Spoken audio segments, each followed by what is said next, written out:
안녕하세요. 강남 LK 김홍열 원장입니다.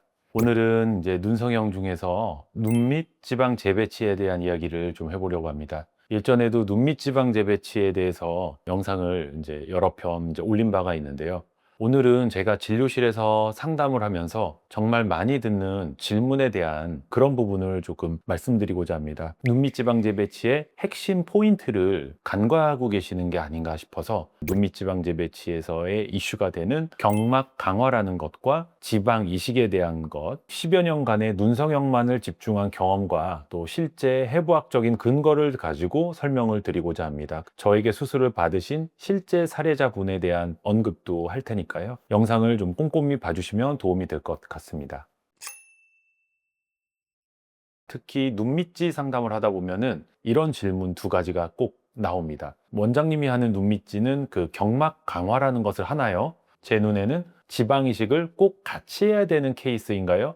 경막 강화에 대한 질문. 두 번째로는 지방 이식에 대한 질문입니다. 경막 강화만 해도 되나요? 이런 질문들이 상담하면서 받게 되는데요. 단도직입적으로 일단 설명드려서 눈밑의 형태를 개선하는 눈밑지 수술에서 경막 강화 단독만으로 효과를 보는 경우는 사실상 그냥 거의 없다고 보시면 됩니다. 먼저 경막이 뭔지를 아셔야 되는데요. 이 해부학적 모식도를 먼저 보시겠습니다. 이렇게 안구가 있고요. 안구를 이제 밑에서 받쳐주고 있는 뼈가 있고 아래 눈꺼풀 조직이 있습니다. 이 아래 눈꺼풀 조직에서 지방에 의해서 불룩 나와 보이는 지금 눈밑 지방 자체를 이렇게 노랗게 표시를 해 놓은 거고요. 결국은 이 눈밑 지방을 싸고 있는 이 하얀색 막이 있지 않습니까? 이 막을 경막이라고 합니다. 경막은 세네 겹 정도의 멀티레이어로 된 그런 구조입니다. 경막이 다층 구조로 지방을 앞에서 감싸고 있는데요. 노화에 의해서 이 경막이 늘어지거나 헐거워지게 되면은 경막이 지방을 탄탄히 받쳐주지를 못하기 때문에 경막 늘어짐은 지방 불룩함과 연결이 되는 것이고요.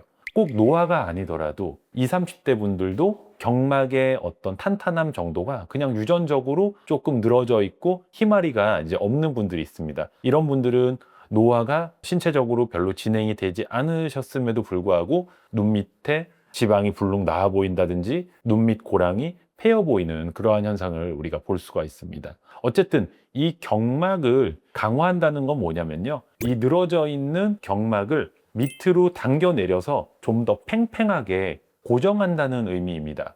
하지만 그 안쪽에 주가 되는 내용물은 눈밑 지방이기 때문에 결국은 눈물 고랑을 제대로 풀어주고 눈밑 지방을 온전하게 제대로 재배치해주는 작업을 하게 되는 것이 이 눈밑의 형태 개선의 핵심 포인트지, 경막만을 당겨서 눈밑을 좋게 한다, 이런 경우는 사실상 그냥 거의 없습니다. 눈밑의 경막은 지방과 멀티레이어 구조로 쌓여 있는 부분이기 때문에 사실상 지방을 재배치함에 있어서 어느 정도 1차적으로 경막 자체도 당겨져서 타이트닝이 되는 것도 사실입니다. 그러니까 경막 강화라는 것은 제대로 된 눈밑 지방 재배치를 하게 될 경우에 하지 않게 하는 것이 오히려 더 어려운 해부학적 구조를 갖고 있습니다. 근데 이제 임상적으로 말하는 경막 강화 정도의 강도를 주는 것을 하기 위해서는 지방을 온전히 펼쳐서 내리는 지방 재배치를 해주고 남아있는 경막 조직을 아래쪽 골막으로 펼쳐서 이동해 주는 것까지 하는 것이 일반적으로 되겠습니다. 이 경막 강화라는 것은 사실은 마케팅, 상업적인 용어로 조금 변질된 감이 있지 않나 싶습니다. 왜냐면은 제대로 된 눈물고랑을 이완하고 지방 재배치를 하면서 경막 강화는 당연히 따라오는 것인데, 마치 경막 강화를 하지 않으면 제대로 된 눈밑 성형을 하지 않는 것처럼 일반 분들은 오해하기 십상이기 때문입니다. 경막 강화를 하냐 안 하냐 이것을 따질 것이 아니라 더 중요한 것은 눈밑 고랑을 제대로 풀어주는지, 눈밑 지방을 제대로 펼쳐서 고정을 해주는지, 이것이 정말 진정한 주인공이고 핵심입니다. 핵심 포인트를 여러분들이 짚어보셔야 눈밑 성형을 제대로 받으실 수 있는 거지, 마케팅적인 용어에 너무 휩싸여서 몰입해서는 안 될 것 같습니다. 결론적으로 제가 이 경막 강화에 대해서 드리는 말씀은 뭐냐면요. 눈물고랑을 그대로 남겨둔 채 경막만을 당겨서 강화한다든지, 튀어나온 지방이라고 해서 함부로 제거해버리는 식의 수술을 받으시게 되면은 당장 직후에는 눈 밑에 붓기 때문에 좋아 보일 수 있지만 붓기가 빠지면서 효과가 줄어들거나 눈 밑 고랑이 그대로 있거나 좌우 비대칭이 너무 심하거나 퀭해 보이거나 불만족한 상황으로 연결이 된다는 겁니다. 저는 항상 수술을 할 때 눈밑 수술에서의 기본은 눈물 고랑을 충분히 풀어주는 것이 1번이고 눈밑 지방을 적절히 재배치하는 것이 2번입니다. 그 다음에 부수적으로 흐물흐물하게 좀 남아있어서 타이트닝을 시켜줬을 때 더 좋은 미용적 성과가 기대된다면 경막을 추가적으로 더 강화하는 것을 저의 이제 플래닝을 잡고 있다는 점을 말씀드립니다. 케이스를 잠깐 보고 넘어가시겠습니다. 40대 중반 이제 여성분입니다. 사진에서 이제 보시다시피 눈물 고랑이 이제 좌우에 이렇게 보이게 되고 눈밑 지방에 봉긋한 모습도 이제 이렇게 있게 됩니다. 눈밑 지방 재배치를 해야 되나 제가 하는 4세대 하얀검을 해야 되나 조금 고민하였고 받으시는 분도 잠깐 고민을 하였는데 눈밑질을 선택한 이유는 일단 빠른 회복을 희망하셨고 눈물 고랑이 지금 저명한 곳이 안구 중심점에서부터 내측 위주로 있는 것을 우리가 확인해 볼 수 있습니다. 바깥쪽에는 지금 눈물 고랑이 거의 흐리거나 잘 보이지 않습니다. 외측까지 고랑이 심하면 하얀검으로 보셔야 된다고 제가 다른 영상에서 한번 설명드린 바가 있는데 이분은 이제 40대 중반이 넘어가는 나이임에도 불구하고 고랑은 내측으로만 있었고요. 지금 초상권 문제상 전체 얼굴을 보여드릴 수는 없는데 이분이 실제로 뵈면은 광대 윤곽이 조금 발달이 되어 있으신 분입니다. 광대가 발달되어 있으신 분들은 눈밑 처짐에 대한 방지가 좀 잘 된다고 해야 될까요? 이런 분들은 꼭 하얀 것만 고집할 것이 아니라 눈밑 지방 재배치로도 좋은 효과를 얻을 수 있습니다. 수술 후 모습을 보시겠습니다. 이러한 모습입니다. 그래서 이분 같은 경우는 눈물고랑을 풀어주고 지방 재배치를 하였고요. 40대가 넘어가게 되면은 아무래도 경막의 늘어짐이 조금은 있게 마련입니다. 그래서 경막 강화까지 같이 하였던 그런 눈밑지 케이스라고 보시면 되겠습니다.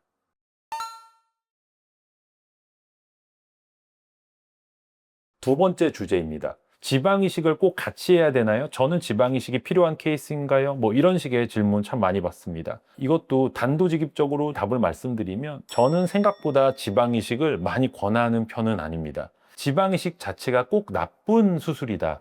눈밑지에서 꼭 불필요한 어떤 프로시저라고 얘기하는 것은 아닙니다. 하지만 가급적이면은 눈밑 수술은 눈밑 지방을 제대로 재배치함으로써 해결이 되는 경우가 사실은 많기 때문입니다.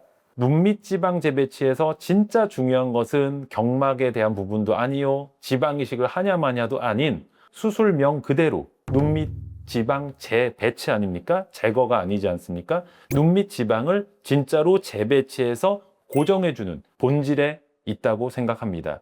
지방 재배치를 할 때 지방 이식은 노화가 와서 얼굴 지방이 많이 위축되어 있거나 골격적으로 앞광대 볼륨이 푹 패여 있는 그런 특수한 얼굴 구조에서 추천을 하는 편입니다. 저는 지방 이식까지 해야 될 것 같아요. 다른 병원 상담했을 때는 지방 이식 꼭 해야 된다는데요 라고 말씀하셨던 분들도 저에게 결국 수술을 받고 결과를 보면은 지방 재배치만으로도 충분해서 만족하시는 경우가 절대 다수라고 말씀드릴 수 있겠습니다. 제 소신 발언 또 하나 하겠습니다. 솔직히 말씀드려서 눈 밑에 지방 이식을 하는 그 술기와 시간은 굉장히 간단하고 쉽습니다. 그래서 앞광대 볼륨이 심하게 감소되어 있는 상황이 아닌데도 무조건 지방 이식을 같이 하는 것이 맞는 것이냐 설명하는 병원이 있다면은 또 의심을 해봐야 됩니다.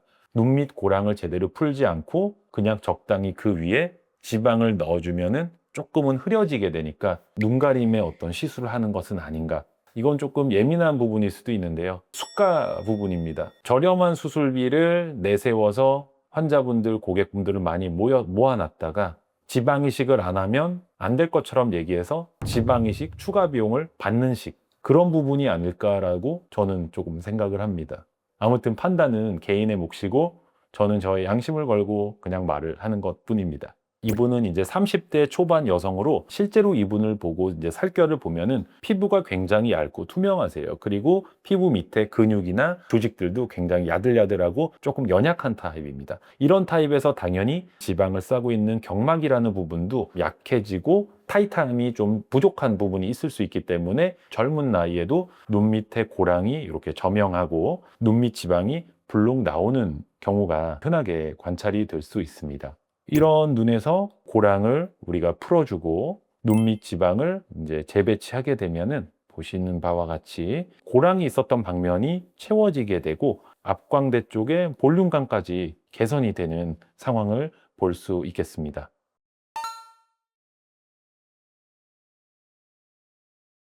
제대로 눈밑 지방 재배치를 할 줄 아는 분에게 받아야만 하는 그 이유는 뭐냐면 이 지방의 총량을 거의 대부분 제거 없이 보존을 할 수 있다는 것입니다. 이것을 보존을 하면 어떤 좋은 의미가 있냐면요.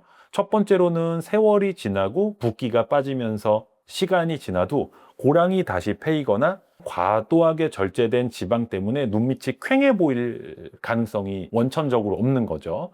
왜냐하면 눈 밑에 총 지방량은 보존이 되어 있으니까요. 두 번째로 좋은 것은 100세 시대입니다. 눈밑질을 받으시는 분들 대부분은 이제 20, 30대, 나이가 많으셔도 40대 초반 정도이신데요. 이분들께서 결국은 15년, 20년 뒤에 중장년이 되어서는 하안검 수술을 또 필요로 하실 수 있습니다. 근데 하안검 수술을 할 때 눈 밑에 지방의 총량이 보존되어 있으면 또 수술을 접근하고 수행할 수 있는 좋은 그 베이스가 됩니다. 눈밑 지방을 과도하게 삭제해버리면 하안검 수술, 눈 밑의 재수술조차 불가능한 경우도 있기 때문에 지방을 보존해서 재배치를 해주는 그러한 형식의 수술이 조금 더 나중에 다른 수술을 받기에도 안전하다, 이렇게 설명드릴 수 있겠습니다. 케이스를 마지막으로 하나만 더 보시면요. 이분은 이제 20대 여성분이세요. 사실은 이제 눈 밑에 지방이 약간 나와 있는데 눈 밑 고랑이 그렇게 선명한 타입은 아닌 것 같습니다. 저는 그렇게까지 생각을 안 했는데 앞광대에도 볼륨감이 본인이 좀 부족하다고 생각을 하셨어요. 그래서 지방 이식을 같이 하기를 희망하셔서 눈 밑 고랑을 풀어드리고 지방을 재배치해서 이식까지 한 케이스입니다. 지방이 펼쳐지면서 고랑 개선이 된 것을 볼 수가 있고요. 그다음에 이 앞광대 쪽에 이제 지방 이식을 같이 해드려서 전체적인 중안면부 볼륨감을 강화한 케이스였습니다.